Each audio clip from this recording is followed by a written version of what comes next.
역대상 4장 9절로 10절입니다. 우리 구약 성경 614쪽에 있습니다. 우리 가정에서 자녀들과 함께 성경 책장 넘기는 소리가 찬송 소리, 기도 소리 못지않게 가정을 행복하게 할 것입니다. 성경 책장 넘기는 소리. 스마트폰에 있는 성경 찾는 것보다도 성경 책장을 넘기면서 역대상 4장 9절로 10절 말씀입니다. 찾았으면 저랑 같이 가정에서 가족들과 함께 9절부터 읽습니다. 야베스는 그의 형제보다 귀중한 자라. 그의 어머니가 이름하여 이르되 야베스라 하였으니 이는 내가 수고로이 낳았다 함이었더라. 야베스가 이스라엘 하나님께 아뢰어 이르되 주께서 내게 복을 주시려거든 나의 지역을 넓히시고 주의 손으로 나를 도우사 나로 환난을 벗어나 내게 근심이 없게 하옵소서 하였더니 하나님이 그가 구하는 것을 허락하셨더라. 아멘. 9절에 보면 야베스는 그의 형제들보다도 존귀한 자라 귀중한 자라 그리 되어 있거든요. 2021년 첫 주일 예배부터 비대면으로 드리는 것이 아쉽긴 하지만 여러분들이 각 가정에서 가족을 대면하시고 그리고 하나님을 대면하는 심정으로 하나님을 예배하시기를 주님의 이름으로 축원하고요.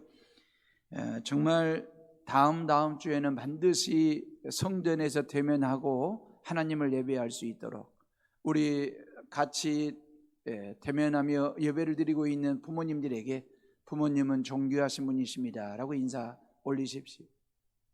그리고 부모님들은 자녀들에게 너희들은 귀중한 자라고 인사해 주시고 격려하는 인사를 좀 드리도록 하겠습니다. 인사들 하셔요. 가정에서.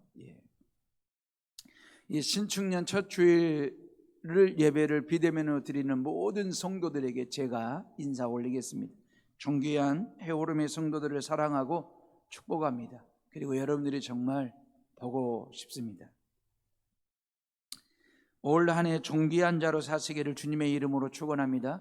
교회에서도 존귀한 자가 되시고 직장에서도 또 삶의 각자에게 주어진 현장에서 존귀한 자로 귀중한 자로 살아가는 성도들 되시고 그렇게 인정받으시기를 주님의 이름으로 축원합니다. 성경은 야베스를 존귀한 자라고 귀중한 자라고 얘기하거든요. 노아는 당대의 의인이요 온전한 사람이었다. 아브라함에 대해서는 믿음의 조상이었다 그러거든요. 그리고 다윗은 하나님의 마음에 합한 사람 그리 되어 있습니다. 그리고 욥에 대해서는 온전하고도 하나님을 경외하여 악에서 떠난 자 그리 되어 있습니다. 이 모든 인정과 칭찬을 몽뚱그려 가지고 한 단어로 표현한다면 존귀한 자, 귀중한 자 그렇게 말씀을 드릴 수 있습니다. 올 한 해도 존귀하신 하나님을 믿는 우리 해오름의 모든 식구들이 야베스처럼 존귀한 삶을 사시기를 바라고 모든 관계 속에서 귀중한 사람으로 쓰임받는 그런 성도들 말입니다. 그렇게 인정받고 살아가는 성도들 되시기를 주님의 이름으로 축원하고요. 여수의 야베스가 되시기를 바랍니다. 해오름교회 야베스가 되시기를 바라고 모든 사람들과의 만남과 관계 속에서 야베스처럼 존귀한 자가 되시고 귀중한 삶을 살아가는 성도들 말입니다. 역대상 1장은 아담의 족보예요. 2장은 유다와 다윗의 족보입니다. 3장은 솔로몬의 족보가 나왔고요. 4장은 유다 지파의 족보거든요. 다시 말하면 역대상은 1장부터 9장까지 족보 이야기가 나옵니다. 600명의 사람들의 이야기가 쭉 나오거든요. 만만치 않습니다. 성경 읽기 할 때 고비가 오죠. 이 역대상 1장부터 9장까지 족보 이야기를 읽다가 말입니다. 내려두고 싶은, 책을 덮어버리고 싶은 그런 유혹 말입니다. 600명이 넘는 사람을 출석 부른다라고 생각을 해보세요. 근데 이 역대상 1장부터 9장까지에 나와 있는 족보 중에 실명을 거론한 유일한 한 사람이 나오는데 그가 바로 야베스입니다. 그것도 딱 2번 나와요. 9절에 야베스, 10절에 야베스 딱 2번 나옵니다. 이게 성경 66권을 눈을 씻고 이렇게 더듬어 봐도 찾아봐도 야베스에 대해서는 딱 여기밖에 안 나옵니다. 이름도 딱 2번 나옵니다. 근데 이 야베스를 성경은 하나님은 존귀한 사람이라고 귀중한 사람이라고 인정하시고 칭찬하시거든요. 도대체 이유가 뭘까? 라고 하는 생각 말입니다. 아주 간단합니다. 어찌 보면 엄마가 낳을 때 수고로이 낳았다는 말과 야베스가 하나님께 기도했다라고 하는 스토리 외에 아무런 이야기가 성경에 없어요. 야베스에 대해서 아무런 이야기가 없습니다. 야베스 엄마가 낳을 때 수고로이 낳았다는 말과 그리고 그 야베스가 하나님께 기도했다는 말 외에 아무런 이야기가 없는데 성경은 하나님은 그 야베스를 존귀한 사람이라고, 귀중한 사람이라고 인정하시고 칭찬하시거든요. 그래도 아브라함처럼 어떤 신앙의 긴 스토리가 좀 있다든지, 아니면 다윗이나 모세처럼 엄청난 어떤 신앙의 업적이 있다든지, 아니면 야곱이나 요셉처럼 드라마틱한 어떤 고난과 고통을 뒤집는 어떤 인생 역전 드라마와 같은 그런 어떤 신앙과 삶의 흔적이 있다든지, 그러면 좀 쓸만하고 존귀한 사람이라고 인정할 만한데, 야베스에 대해서는 성경 그 어디를 찾아봐도 여기 외에는 아무런 이야기가 없거든요. 그가 이 땅에 태어날 때 수고로이 태어난 얘기와 그 야베스가 하나님께 기도했다는 얘기 외에 아무런 얘기가 없는데 왜 성경은 그를 존귀한 사람이라고 인정했을까라고 하는 얘기입니다. 자, 그러면 이 대목에서 저와 여러분들이 좀 더 냉철하게 우리가 한번 판단해 보면, 나와 야베스를 비교해 보면 내가 야베스보다 못할 일이 뭐 있습니까? 야베스 앞에서 내가 꿀릴 만한 게 뭐 있냐 그 말이에요. 못날 게 없지 않습니까? 저와 여러분들에게 신앙의 스토리가 있지 않습니까? 하나님 앞에서 헌신하고 하나님을 위하여 봉사하고 충성했던 지난날의 수십 년의 신앙의 스토리가 우리 모두에게 있지 않습니까? 우리가 야베스보다 못날 게 뭐 있습니까? 야베스보다 꿀릴 게 뭐 있습니까? 야베스 정도 신앙의 두 줄로 기록할 정도라면, 나의 신앙을 성경에 기록할 정도라면 두 절뿐이겠습니까? 20절 정도는 기록할 만한, 아니 20절이 아니라 성경 2장 정도는 기록할 만한 신앙의 업적이 저와 여러분들에게, 공로가 우리 모두에게 있다라는 생각 안 해보셨느냐 그 말이에요. 우리가 예수님 믿고 하나님 앞에 헌신하고 봉사하고 충성을 다한 세월이, 그 업적이 얼마나 많은데 라는 생각 말입니다. 실은 야베스는 어찌 보면 성경에 비중이 없거든요. 딱 2절밖에 없으니까. 그럼에도 불구하고 왜 하나님은 그 야베스를 존귀한 사람으로, 귀중한 사람으로 인정하셨을까? 뭘 보시고 말이에요? 원래 타고날 때부터 천성적으로 존귀함을 가지고 태어났을까요? 아니면 딱 태어나는 순간에 이마에다가 귀중함이라고 딱 쓰고 태어난 사람이 야베스일까? 라고 하는 생각 말입니다. 신축년을 맞이해서 우리가 소처럼 우직스럽게 성실하게 힘차게 한 발 한 발을 내디디면서 하나님을 섬기며 이 땅에서 크리스찬의 삶을 살아가게 될 텐데, 저와 여러분들이 정말 야베스처럼 말입니다. 존귀한 사람이 되기 위해서는 정말 내가 내 삶을, 아니면 내 신앙과 내 가정을 한번 쟁기로 갈아엎듯이 말입니다, 하나님의 소가 되어가지고 말씀과 십자가의 쟁기를 채고 이 가정과 내 삶과 내 신앙을 한번 갈아엎듯 쟁기질해서 정말 야베스처럼 존귀한 자로 농사 한번 지어볼 심정, 그런 경작을 한번 하고 싶은 그런 마음들이 없는지라고 하는 얘기입니다. 이 연초에, 이 첫 주에 야베스 이야기를 통해서 나도 하나님 앞에 올 한 해, 아니 평생 하나님 나라 가는 그날까지 하나님 앞에 존귀한 자로, 귀중한 사람으로 쓰임받고 세움받는 존재가 됐으면 좋겠다, 그런 목사가 되면 좋겠다라고 하는 생각은 아니 가지시는지 그 말입니다. 여러분, 야베스는 태어날 때부터 순탄치 않았습니다. 어머니가 고백하기를 내가 수고로이 낳았다 그랬거든요. 이 수고로이 낳았다는 말을 히브리 원어를 찾아보니까 난산이라고 되어 있습니다. 여러분, 얘기는 순산해도 엄청난 고통을 겪게 되잖아요. 숨이 꼴까닥 넘어가는 그런 아픔과 고통을 겪고 엄청난 피를 쏟으면서 아이를 낳는 게 순산이지 않습니까? 그런데 난산을 했다라고 하는 것은 얼마나 그 상태가 심각한 상황인지 그 말입니다. 산모 입장에서는 순산도 고통스러운데 난산이라고 하는 것은 어찌 보면 산모의 생명과 직결된, 태아의 생명과 직결된 그 말입니다.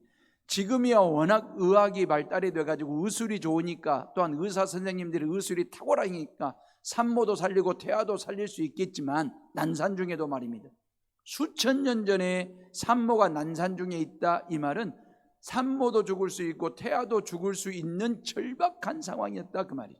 야베스는 그렇게 태어났어요.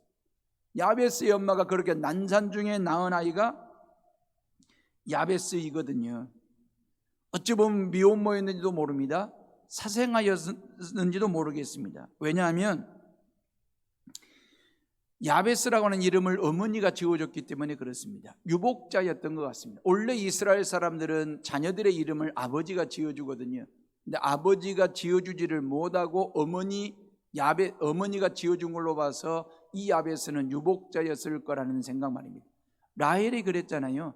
라헬이 요셉을 낳을 때는 낳았습니다. 순산했습니다. 근데 동생 베냐민을 낳을 때 라헬은 12번째 아들 베냐민을 낳고 죽었거든요. 난산이 그만큼 어려운 거예요. 근데 야베스가 그렇게 태어났다라고 하는 엄청난 피를 흘리며 낳은 자식, 그러면서 피 말리면서 키우는 게 자식이지 않습니까? 그게 부모인 것 같아요. 부모의 일생은 말입니다, 자녀들을 둘을 낳든 셋, 넷을 낳든 이간 엄청난 피를 쏟으며 낳은 자식, 피를 말리면서 키우는 것이 부모의 삶이지 않을까라는 생각 말입니다. 아마 자녀들이 그런 고통, 그런 아픔이 있었는지를 모르고 컸는지도 모르겠어요. 혹시나 여러분들 곁에 부모님이 계시면 그 부모님들에게 감사 인사를 드려야 돼요. 나를 피 흘려 낳으시고 피 말리는 그런 고비와 고통을 겪으시면서 키워주신 부모님들께 고맙다고, 감사하다고 지금 이 시간 한번 부모님들 뵙고 인사 한번 드려보세요. 제가 지난주에 피 말리는 아픔을 경험했거든요. 제가 지난주 수요일날 여러분들 목회 서신에 보이스피싱 조심하라고 문자 올린 적이 있죠. 교인들 중에 궁금하신 몇몇 분들이 저에게 전화로 도대체 무슨 일이 있었는지 물어보신 분들이 계셨는데, 제가 지난주 수요일날 얼마나 보타지는 시간을 가진 줄 아십니까? 천국과 지옥이 있구나 라는 걸 느낄 정도로 아주 피가 말리는 시간을 보냈습니다. 수요일날 오전 10시 23분에 제 스마트폰에 전화가 왔습니다. 주의 큰아들 그러거든요. 저는 자녀들의 이름으로 이렇게 저장한 게 아니고 주님의 큰아들, 주님의 둘째 아들, 주님의 공주 이렇게 기록이 되어 있습니다. 오전 10시 23분에 주의 큰아들로부터 전화가 오니까 반갑게 창조야 어쩐 일이야? 그랬더니 창조가 울먹울먹 거의 넋이 나간 목소리로 아빠 내가 친구 그 신용 보증을 잘못 써가지고 내가 사채 빚을 써가지고 사채업자한테 끌려와서 지금 내가 죽을 지경에 놓였다고 나 좀 살려달라고 막 그러는 거예요. 그런 전화를 제가 받은 거예요. 영락없이 창조 목소리였어요. 그 순간에 제가 멘붕이 되었습니다. 그 순간에 제가 넋이 나갔습니다. 아마 지금 집에서 예배를 드리시는 분들이 살짝 입가에 미소를 띄우실 것 같아요. 근데 그 순간에 저는요, 글자 그대로 넋이 나가고 멘붕 상태에 빠지게 됐습니다.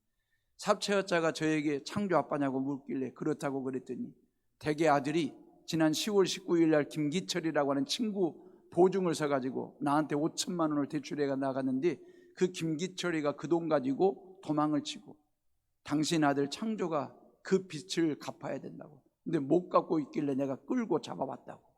조금 전에 신체 포기각서를 썼다고. 그러면서 얼마나 겁을 주더니 제가 그 순간에 완전히 넋이 나갔습니다. 그 사채업자와 딜을 하는 것입니다. 당신이 원하는 게 뭐냐고, 돈이라는 것입니다. 얼마를 원하냐고, 준비해 주겠다고, 우리 아들만 살려달라고, 아들 목소리 한 번만 더 듣게 해달라고. 그랬더니 또 아들 목소리를 듣고, 그러면서 제가 한 20분, 한 30분 정도를 목양실에서 얼마나 혼자 스마트폰 꺼서도 안 되고 경찰이 따라와서도 안 되고 그리고 창조 엄마가 알아서도 안 되고 그 사람이 내리는 지침 그대로 따라가면서 그 돈을 준비하라고 하니까 한 30분을 제가 시달리고 실갱이를 벌이다가 제가 한뼘 통화를 하는 상태 그대로 제가 사무실로 갔습니다. 사무실에 갔더니 우리 문 목사님은 출타 중에 있었고요, 김광일 목사님이 계시더라고요. 김광일 목사님도 제가 사색이 돼가지고 사무실에 찾아왔고 한뼘 통화로 통화 내용을 한 10분 정도를 듣다가 등골이 오싹하는, 식은땀이 나는, 목이 뻣뻣하게 굳는 그런 목사님이 됐어요. 제가 그 사람에게 다시 한번 우리 아들 목소리 한 번만 더 듣게 해달라고. 그 목소리를 듣고 우리 김광일 목사님이 창조 목소리가 아닌 것 같아서 당신 스마트폰 가지고 밖에 나가서 아들에게 전화했더니 아들이 사무실에서 일하고 있는 거예요. 그리고 저한테 들어와서 스마트폰을 보여주면서 아들 장조 일하고 있다고. 그때 제가 제 스마트폰에다 대고 이런 개 몇 마리 잡았습니다. 그날 얼마나 제가 놀랬던지. 그러고 꺼내 그래 놓고는 제가 털썩 주저앉아서 한참을 울었습니다. 제 스스로도 부끄럽기도 하지만 정말 억울하기도 하고 억장이 무너지기도 하고, 그러면서 야, 부모와 자식은 이런 거구나. 왜 우리 부모님들은 나를 낳을 때 피를 흘렸을까? 그러면서 나를 키우면서 왜 피말리는 수고를 했을까라는 생각이 들면서 얼마나 자식이 귀한지를 다시 한번 나하고 바꾸고 싶을 정도, 목숨과도 바꾸고 싶은 그런 생각 말입니다. 야베스는 그렇게 태어난 거예요. 고통 중에, 난산 중에 말입니다. 난산으로 태어난 야베스는요, 어머니가 이름을 지어줬잖아요. 야베스라고 말입니다. 근데 이 야베스라고 하는 이름이 얼마나 안타까운지, 이 엄마와 아들의 인생에 기구했는지, 야베스라고 하는 이름의 뜻은 슬프게 하다, 고통을 주다. 이게 명사로 바꾸면 옛제부 그러거든요. 옛제부라고 하는 말의 슬픔, 고통, 그런 뜻입니다.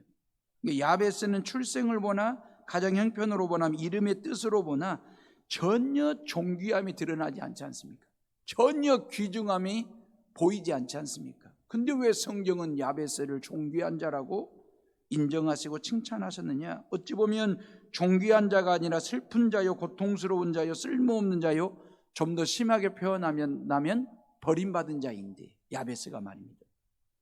여러분, 옛제부라고 하는 말과 발음은 다른데 같은 뜻을 가진 히브리 단어 중에 얏자부라고 하는 말이 있거든요. 이건 신경이라고 하는 뜻입니다. 유대인들은요, 단어를 만들 때에 몸 신체 구조와 결부를 시켜가지고 단어를 만들었어요. 레브라고 하는 말, 이건 사랑이거든요. 러브 말입니다. 이 레브라고 하는 말, 사랑이라는 말인데 또 다른 뜻이 뭐냐면 심장이라고 하는 뜻입니다. 이게 사랑은 어디에서 나온다는 거예요? 심장에서 나온다라고 하는 이 러브 말입니다. 아쿰이라고 하는 말이 있거든요. 아쿰이라고 하는 말은 긍휼히 여긴다, 불쌍히 여긴다라고 하는 뜻인데 또 다른 뜻이 뭔지 아십니까? 어머니의 자궁이다, 그 뜻이거든요. 불쌍히 여기는 긍휼함은 어디에서 나오느냐? 어머니의 깊은 곳에서 나온다 해서 라쿰이라고 하는 단어가 나온 거고요. 이 옛제부라고 하는 말도 고통이라는 말입니다. 얏자부, 옛제부라고 하는 말이. 근데 또 다른 뜻이 뭐인 줄 아십니까? 신경이라고 하는 뜻을 가지고 있습니다. 이런 거 있잖아요. 고통은 언제 옵니까? 신경이 눌렸을 때 고통이 오는 것입니다. 허리에 통증이 언제 오는 것입니까? 허리에 신경이 눌렸을 때 허리 통증은 견딜 수 없는 아픔이 되고 고통이 되는 거잖아요. 치통도 마찬가지입니다. 잇몸의 신경을 눌렸을 때 그런 얘기거든요. 야베스는요, 태어나는 순간부터 이런 고통과 옛제부, 얏자부를 안고 살았거든요. 마치 온몸이 신경이 누르듯이 그런 고통과 아픔을 느꼈던 야베스 말입니다. 야베스라고 하는 이름 속에 가난이라는 말도 있거든요. 이게 얼마나 가난하게 살았는지 그 말이에요. 난산도 했죠. 유복자로 태어났죠. 가난했죠. 그니 야베스의 일생 자체가 얼마나 고통스럽고 아픔과 슬픔이 연속이었을까. 앞이 캄캄하고 꽉 막혀 있는 상황 말입니다. 어찌 보면 2년차 코로나와 사투를 벌이고 있는 우리들의 모습과 별반 다르지 않는 야베스의 모습 말입니다. 지난 1년은 코로나 바이러스라고 하는 고통이 우리의 모든 삶의 신경 조직을 눌러가지고 얼마나 고통을 줬는지 그 말이에요. 경제를 눌렀어요. 교육을 눌렀습니다. 사업을 눌렀습니다. 모든 인간관계를 꽉 누르고 있었습니다. 바이러스 코로나가 말입니다. 우리의 신앙마저도 심하게 눌렀거든요. 그런데 지금도 누르고 있고 말입니다. 그러니 우리는 고통스러울 수밖에 없지요. 이게 언제나 끝날런지 그 말이에요. 또 다른 변종에 대한 두려움이 우리 마음속을 누르고 있지 않습니까? 이런저런 고통, 크고 작은 고통은 하나님을 믿고 하나님을 안 믿고 상관없이 모든 사람들에게 동일하게 고통이 주어진다라고 하는 것. 생로병사의 고통은 누구에게나 오는 거니까 고통만 없다면 살면 안 돼, 그 말이에요. 고통은 누구를 막론하고 찾아옵니다. 그렇게 기도 많이 하고 그렇게 열심히 믿었던 그리스도인들에게도 고통은 여전히 있고 찾아오는 것이거든요. 주일 성수를 잘해도 고통은 우리를 비껴가지 않습니다. 이게 실상이고 현실이고 팩트입니다. 신년 첫 주부터 희망적인 말씀을 드려야 하는데, 지구촌을 공격했던 신종 코로나 바이러스 균을 모아놓으면 1kg도 안 된대요. 그 1kg도 안 되는 아주 작은 바이러스가 78억을 지난 1년 동안 시달리게 한 거거든요. 이런 적은 양이 말입니다. 올해도 여전할 것이라는 건데, 팬데믹 말입니다. 전 세계적인 유행 말입니다. 언컨택트 상황 말입니다. 이 비대면이 최신의 무기라고 할 정도로 말해요. 물론 백신과 치료제가 만들어지고 시판이 되고 있으니까 희망적이긴 하지만 우리에게는 좀 더 시간이 필요하잖아요. 자, 우리는 코로나뿐만 아니라 다양한 고통에 대해서 우리 삶의 일부로 받아들이는 마음가짐이 좀 중요하다고 생각합니다. 이 신년 초에 우리에게 주어진 고통은요, 피할 수 없는 겁니다. 고통은 도망칠 수 있는 게 아닙니다.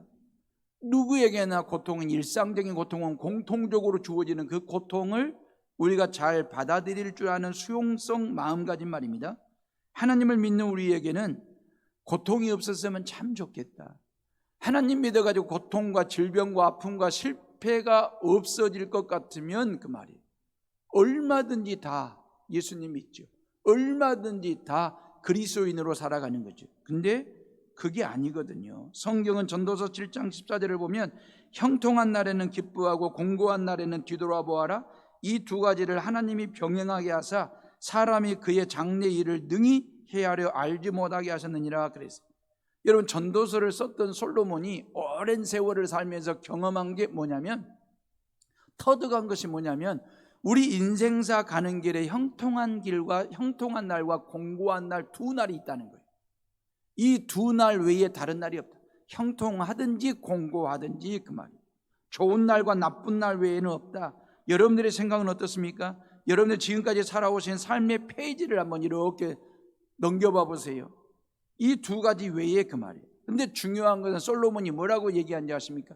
이러한 형통한 날과 공고한 날을 하나님께서 병행하게 하셨다라고 하는 것입니다.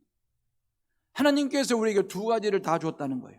하나님께서 이 두 가지를 다 우리에게 허락하셨다라고 하고 성경은 그렇게 말씀하시거든요. 메시지 성경에 보면 이리 되어 있습니다. 좋은 날에는 즐겁게 보내고 나쁜 날에는 양심을 살펴보아라. 하나님은 두 날을 다 마련해 놓으셨으니 어떤 것도 당연하게 여기지 않게 하시려는 것이라 그랬습니다. 여러분, 좋은 날과 나쁜 날, 형통한 날과 공고한 날을 하나님이 병행하게 하시고 두 가지를 다 마련해 두셨대요. 그래도 우리 마음속에 욕심, 이기적인 생각에 그래도 하나님 여호와를 믿는데 이 비대면 예배를 통해서라도 하나님을 예배하려고 하는 우리 크리스찬들에게만큼은 공고한 날도 제껴주시고 또한 나쁜 날도 다 치워주시고 눈 치우듯이 좀 그렇게 치워주시면 얼마나 좋을까라고 하는 그런 바람들이, 그런 생각들이, 그런 욕심들이 우리 안에 있지 않습니까? 근데 어떡할까요? 서운하고 섭섭하더라도 성경은 그렇게 말씀하세요. 하나님께서 우리에게 공고한 날과 형통한 날 두 날을 동시에 같이, 좋은 날과 나쁜 날을 두 날을 마련해 두셨다라고 하는 것입니다. 이 두 날에서 누구도 벗어날 수 있고 누구도 예외일 수 없다라고 하는 것입니다. 창세기 8장 22절에 보면 땅이 있을 동안은 심음과 거둠과 추위와 더위와 여름과 겨울과 낮과 밤이 쉬지 아니하리라 그랬어요. 이게 우리의 인생이래요. 이게 저와 여러분들이 살아내야 할 삶의 모습들이래요. 추운 겨울이 있으면 더운 여름이 오고요, 밝은 대낮이 있으면 어두운 밤이 올 수 있대요. 꽃이 피는 시절이 있는가 하면 꽃이 지는 시절이 있대요. 이게 우리의 인생이래요. 고로 사랑하는 헤어룸의 식구들이 2021년은 고통이 없고 나쁜 일이 없는 신축년이다? 아닙니다. 여전히 있습니다. 변함없이 있을 겁니다. 1년 365일 하루하루가 기쁜 날, 좋은 날, 땡 잡는 날만 있을 거다? 아닙니다. 여러분들이 이 말씀을 마음에 새기셔야 돼요. 하나님께서 병행하시고 하나님께서 두 날을 마련해 놓으셨다라고 하는 것 말입니다. 지금까지 야베스 이야기를 하면서 아직까지 좋은 날, 형통한 날 이야기를 한 번도 못했습니다. 다시 말하면 지금까지 여러분들이 들은 설교 내용으로 봐서는 야베스에게 그 어떤 존귀함도 귀중함도 찾을 길이 없습니다. 그런 내용 선포한 적이 없습니다. 여전히 다윗의 야베스에게는 공고한 날이거든요. 그런데 그 인생이 어떻게 바뀌었느냐 그 말이에요. 어떻게 존귀한 삶이 되고 귀중한 자가 되었느냐 그 얘기입니다. 이런 거예요. 야베스는 이런저런 고통에 휘둘리지 않았다라고 하는 점을 여러분들에게 먼저 말씀을 드리고 싶어요. 고통에 휘둘리면 인생 자체가 말이에요 망가질 수밖에 없어요. 난산에 휘둘리고 유복자에 휘둘리고 고통에 휘둘리고 슬픔과 실패에 휘둘리는 인생을 살면 그 인생 자체가 멍하는 거죠. 망하는 거죠. 각 가정에서 하나님을 대면하며 예배드리는 헤오름의 식구들이 야베스를 봐보세요. 출생 배경이나 가정 배경이나 환경을 봐서는 절대로 행복할 수 없는 사람이에요. 존귀함을 받을 수 없는 사람이에요. 그런데 이런 고통과 불행한 상황을 뛰어넘어요. 극복을 해요. 야베스가 말입니다. 어떻게 했느냐? 고통에 휘둘리지 않고 고통을 휘둘러서 던져버리는, 지워버리는 인생을 살았거든요. 야베스의 신앙은 구절에 머물리지 않습니다. 여러분들이 잘 봐보세요. 구절 인생은 난산하는 인생이었습니다. 구절 인생은 유복자의 인생이었습니다. 구절 인생은 고통이었고 환난이고 공고한 날이었습니다. 그런 인생 구절에 매이거나 잡히거나 갇힌 인생을 산 게 아니고 이 구절에 잡히고 묶이면 구절이 구질구질한 인생이 되는 거예요. 근데 구절에서 벗어나 10절로 가는 신앙과 인생을 산 사람이 야베스거든요. 이게 중요한 거예요. 그러면 구절을 떠나 난상과 유복자와 고통의 날을 떠나 10절 복의 복을 더하시고 지경을 넓히시는 하나님께서 모든 근심과 공고함으로부터 해방시켜 주시는 그 10절 말씀으로 오는 과정 중에 가장 먼저 한 게 뭐냐 그 말이에요. 9절 인생을 접고 10절 인생으로 나아가는 데 있어서 가장 먼저 한 것이 뭐냐면 10절 말씀 봐보세요. 우리 다 같이 한번 10절을 한번 읽어봅니다. 시작. 야베스가 이스라엘 하나님께 아뢰어 이르되 주께서 내게 복을 주시려거든 나의 지역을 넓히시고 주의 손으로 나를 도우사 나로 환난을 벗어나 내게 근심이 없게 하옵소서 하였더니 하나님이 그가 구하는 것을 허락하셨더라 그랬어요. 여러분 10절로 넘어가자마자 가장 먼저 한 게 뭡니까? 여호와 하나님께 아뢰되 그랬어요. 기도했다 그 말입니다. 고통에 휘둘리지 않고 존귀한 삶을 살 수 있는 그 아주 중요한 모티브가 뭐냐면 기도라고 하는 것입니다. 9절에서 10절로 넘어가는 그 징검다리 브릿지 역할을 뭘로 했느냐? 바로 기도라고 하는 것 말이에요. 반드시 기도하고 그 말이에요. 이러한 난상과 유복자와 고통과 슬픔 공고한 날에서 복의 복을 더하시고 지경을 넓히시는 하나님의 놀라운 은혜를 경험하고 체험하는 날로 가는 과정 중에 반드시 거쳐야 될 다리, 넘어야 될 다리 브릿지가 뭐냐? 기도라고 하는 것입니다. 야베스의 존귀함은 바로 여기에 있습니다. 야베스가 하나님 앞에 귀중한 자로 쓰임받았던 이유는 바로 이 점이 있습니다.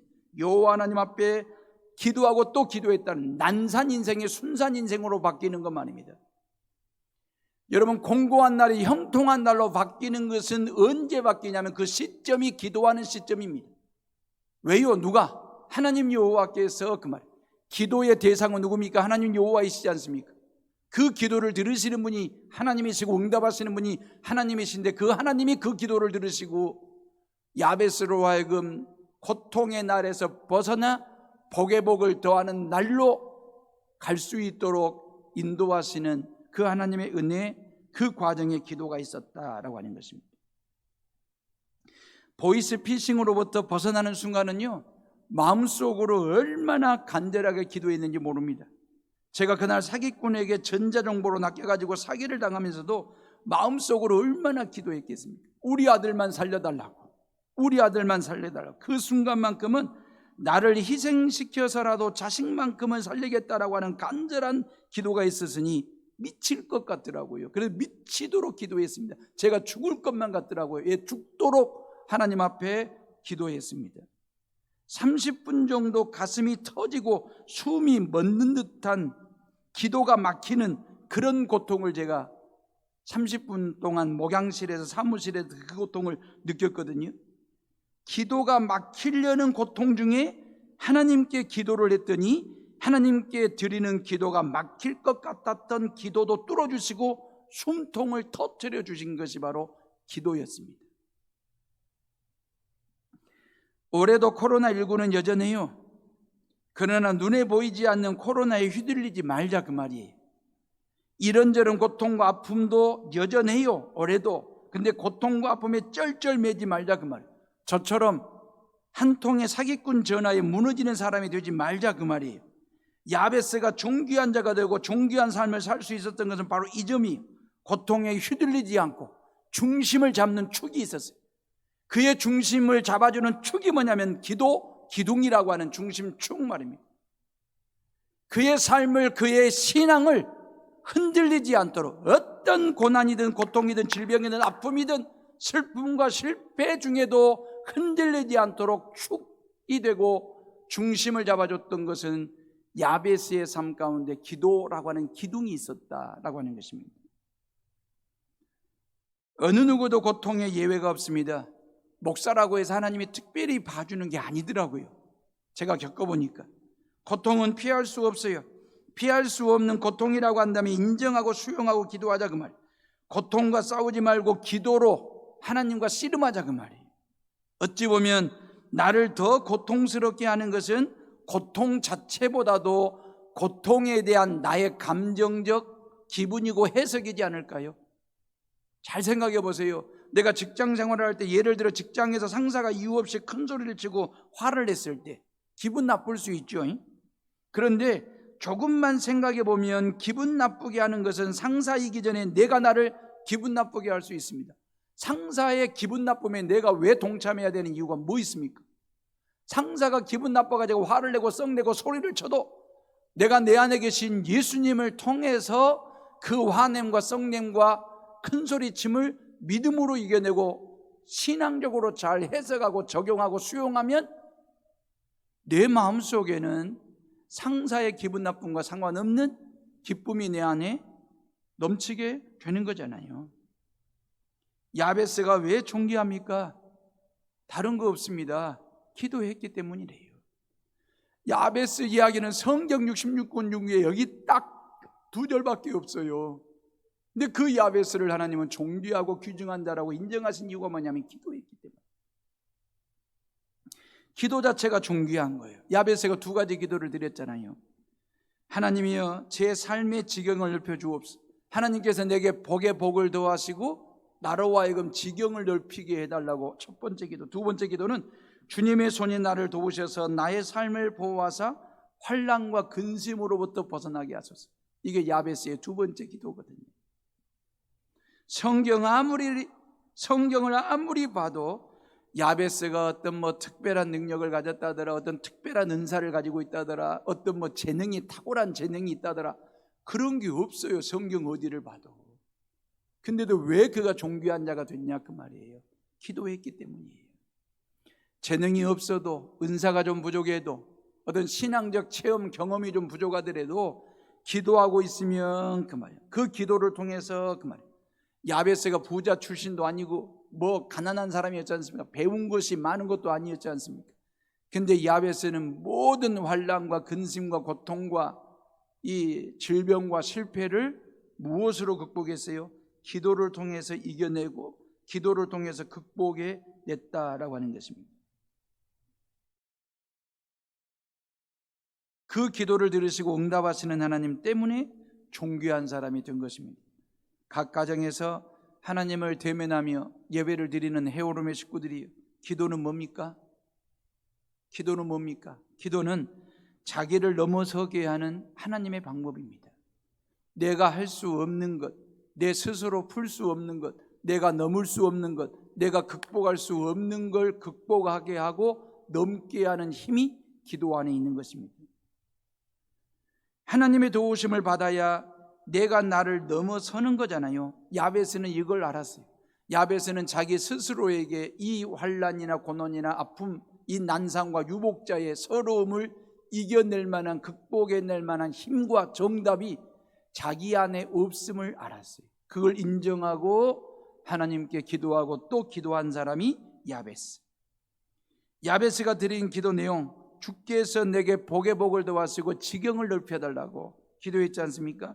여러분, 이 지경을 넓혀달라고 하는 이 기도가 어떤 사람은 기복적이라고, 우리가 한때 야베스의 기도 액자로 만들어지고 책으로 나오고 그랬잖아요. 그때 야베스의 기도는 너무너무 기복적인 기도라고 이야기한 적이 있었거든요. 물론 기도는 기복적일 때가 있습니다. 근데 우리는 기복이라고 하는 건 우리에게 중요한 겁니다. 기복은요, 내가 하나님께 무엇인가를 달라고 하는 걸 기복이라고 이야기합니다. 근데 우리가 하나님 앞에 무엇인가를 달라고 막 떼쓰고 깡 부리고 하는 그러다 보면 우리의 기도가 기복적일 수는 있지만 우리는 지극히 기복이어야 됩니다. 왜요? 우리가 하나님께 구하는 게 얼마나 많은데요. 우리가 하나님께 구하고 찾고 두드려야 될 것이 얼마나 많은데 기복일 수 있습니다. 근데 시복이 있습니다.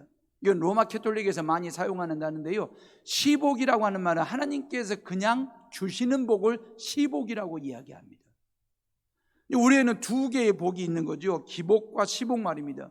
내가 하나님께 구해서 받는 복이 있고, 내가 하나님께 구하지 아니했는데도 그냥 주시는 시복 두 개가 있는 것입니다.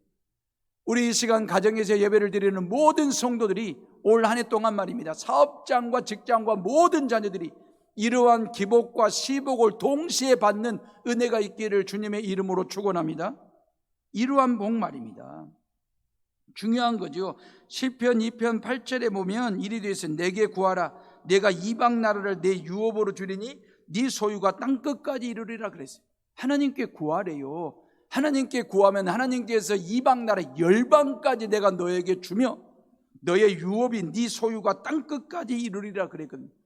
우리가 믿는 하나님은 이렇게 스케일이 크신 하나님이십니다. 저와 여러분들의 기도의 스케일을 좀 키웠으면 좋겠습니다.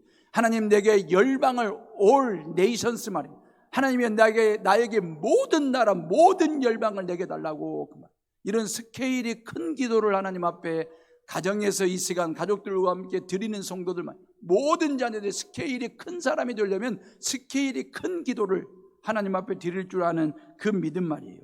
그래서 지경을 넓혀달라고, 하나님이 내게 복의 복을 더하시고 나로 하여금 지경을 넓혀달라고.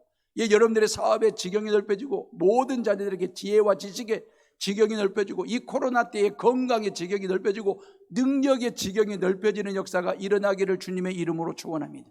이 복을 받으시기를 바랍니다. 또한 야베스가 또 하나의 기도를 드렸죠. 주의 손으로 나를 도우시고 나를 환난을 벗어나 내게 근심이 없게 해달라고. 뭔 얘기냐면 기도를 통해서 우리가 복을 받았잖아요. 하나님께 구했으니까. 그러면 복을 받고 난 다음에 그 복을 받은 자로서의 책임이 있다 그 말이에요. 이게 두 번째 기도예요. 하나님께 복 받은 것으로, 구원받은 것으로, 하나님의 자녀가 된, 복을 받은 것으로, 천국 시민권자가 된 것으로 땡 끝나는 신앙생활이 아니라 하나님의 거룩한 백성이 되었으면, 구원받았으면 그 구원받은 백성다운 책임이 있다 그 말이에요. 삶 속에서 말입니다. 그걸 지금 이야기하고 있는 것이거든요.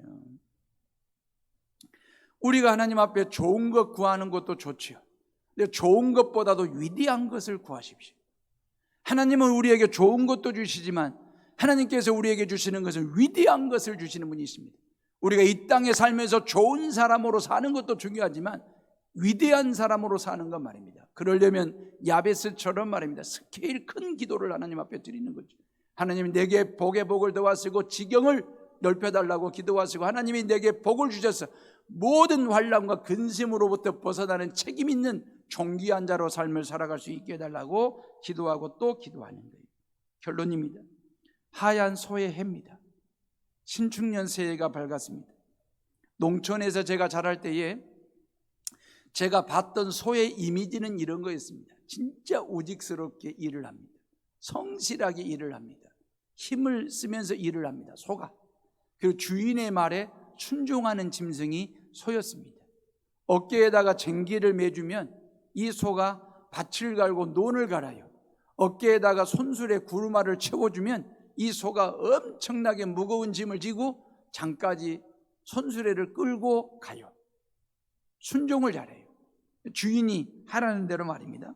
참으로 성실하게 힘쓰면서 일하는 소가 바로 소더라고요. 우리 모두가 다 올 한 해, 아니 하나님 나라 갈 때까지 하나님의 소가 됐으면 좋겠어요. 일소 말입니다. 하나님의 일을 성실하게 하는, 교회에서만 하나님의 일을 성실하게 하는 게 아니라 야베스처럼 각자에게 주어진 삶의 현장에서 그리스도인다운 성실한 일을 하는 거죠. 공무원은 공무원대로, 직장인은 직장인대로, 사업하는 사업하시는 분들대로 그 일을 하나님의 일소가 되어가지고 그 일을 성실하게 우직스럽게 순종하면서 힘을 쓰면서 일하는 하나님의 일소 말입니다. 또 하나, 하나님의 젖소가 됐으면 좋겠어요. 우리 모두가 다 하나님의 젖소가 되어야 된다는 말은 목사인 제가 하나님의 말씀을 잘 준비하고 하나님의 말씀을 맛깔스럽게 맛있게 영양가 있게 잘 설교를 요리해가지고 성도들의 입에다가 딱딱 먹여주는 젖소 같은 사람 말입니다. 하나님의 말씀 가지고 젖을 짜내는 우리 모든 부목사님이나 교육전사님들이 교회학교 교사로 임명받고 일해야 될 모든 선생님들이 하나님의 젖소가 됐으면 좋겠어요.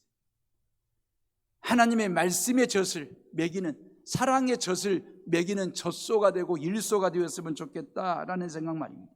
나중에 보면 야베스라는 이름이 땅의 이름이 돼요. 여러분, 지명이 임명되는 경우는 없어요. 그죠? 임서울 봐봤어요? 임여수라는 이름 들어보셨어요? 임인천이 있던가요? 지명을 임명으로 쓰는 경우는 없습니다. 근데 임명이 지명이 되는 경우가 있습니다. 서울에 가면 을지문덕, 을지로가 있습니다. 을지문덕에 공을 들여서 그 땅 이름을, 그 도로 이름을 을지로라고 지은 거예요. 충청남도에 가면 세종특별자치시가 있습니다. 그 땅 이름을, 그 도시 이름을 세종시라고, 세종대왕의 업적을 살리는 뜻에서 세종시라고 이름을 지은 거예요. 아브라함이 믿음의 조상이기도 하고 그 엄청난 신앙 스토리를 가지고 있음에도 불구하고 아브라함의 이름이 땅 이름 된다는 성경 구절이 없습니다. 다윗과 모세가 엄청난 신앙의 업적을 남겼지 않습니까? 근데 다윗의 이름이 땅 이름이 된 적이 없어요. 모세의 이름이 땅 이름이 된 적이 없어요. 요셉과 야곱의 이름이 땅 이름이 된 적이 없습니다. 야베스만 그 이름이 땅의 이름이 돼요. 역대상 2장 55절에 보면 야베스의 이름이 땅의 이름이 됩니다. 그만큼 존귀한 사람이에요. 그만큼 귀중한 사람이 됐어요. 야베스가. 뭐 때문에? 기도 때문에. 기도하셔야 돼요. 새 중에 날지 못하는 새가 뭔 새인 줄 아십니까? 두 개가 있습니다. 키위라고 하는 새와 펭귄이라고 하는 새입니다. 왜 이 두 가지는 새인데 날지를 못한 새가 됐을까요? 새들의 천국이 어딘지 아시죠? 뉴질랜드입니다. 뉴질랜드는 새들의 천국이래요. 새들이 먹을 수 있는 먹거리가 얼마나 많은지. 그러다 보니까 키위라는 새와 펭귄이라는 새는요, 땅바닥에 있는 것만 주워 먹다가 결국 날개가 있음에도 불구하고 날개짓을 안 해가지고 이 날개가 태화가 되어가지고 새인데 날지 못하는 새가 된 겁니다. 서리가 내리면 볕알이 굵어져요. 알이 차요. 그래서 저희 아버지 따라 삽자루를 들쳐매고 이른 아침에 논에 가면 저희 아버지가 그리 좋아라 했어요. 밤새껏 추운 찬서리가 그 나락 위를 허옇게 덮고 있으면 올 농사 풍년이겠다. 그리 좋아라 하셨어요. 찬서리가 내리고 그냥 밤새껏 서리에 맞을 때 이 볕알이 알곡이 되고 알알이 맺히듯이 말이에요. 왜 야베스가 존귀한 알곡이 됐을까요? 그의 인생에 서리가 내렸거든요. 찬서리 말입니다. 난산이라는 서리가 내렸습니다. 유복자라고 하는, 사생아라고 하는 찬서리가 그의 인생 가운데 내렸습니다. 고통이라고 하는 서리를 맞았습니다. 그럼에도 불구하고 그는 기도를 통해서 이 모든 걸 다 극복하고 휘둘리지 않는 인생, 그래서 9절에서 구질구질한 인생으로 끝낸 게 아니라 9절을 넘어 10절로 왔을 때 기도라고 하는 브릿지를 통해서 복의 복을 더하시고 지경을 넓히시는 하나님을 만났어요. 모든 환난과 근심으로부터 자유롭게 하시는 하나님 여호와를 만났습니다. 2020년 힘들었습니다. 9절처럼. 2021년 10절입니다. 이 넘어가야 될 이 중요한 시점에 저와 여러분들이 기도하자 그 말이에요. 야베스처럼. 그래서 2021년은 여러분들의 지경을 넓히는 신앙의 스케일을 키우고 기도의 스케일을 확 키우는, 하나님 내게 열방을 주십시오. 우리 자식들이 열방을 품게 해달라고 기도하고 모든 환난과 근심으로부터 자유함을 누리고 정말 하나님 앞에 귀하게 존귀하게 쓰임받는 가족이 되고 자녀들이 되게 해달라고 이 시간 마음껏 가정에서 기도하고 또 기도하는 성도들 되시기를 주님의 이름으로 축원합니다. 야베스처럼 알곡 같은 존귀한 자로 쓰임받을 수 있도록 우리 다 같이 이 시간 조용히 묵상하며 기도하겠습니다.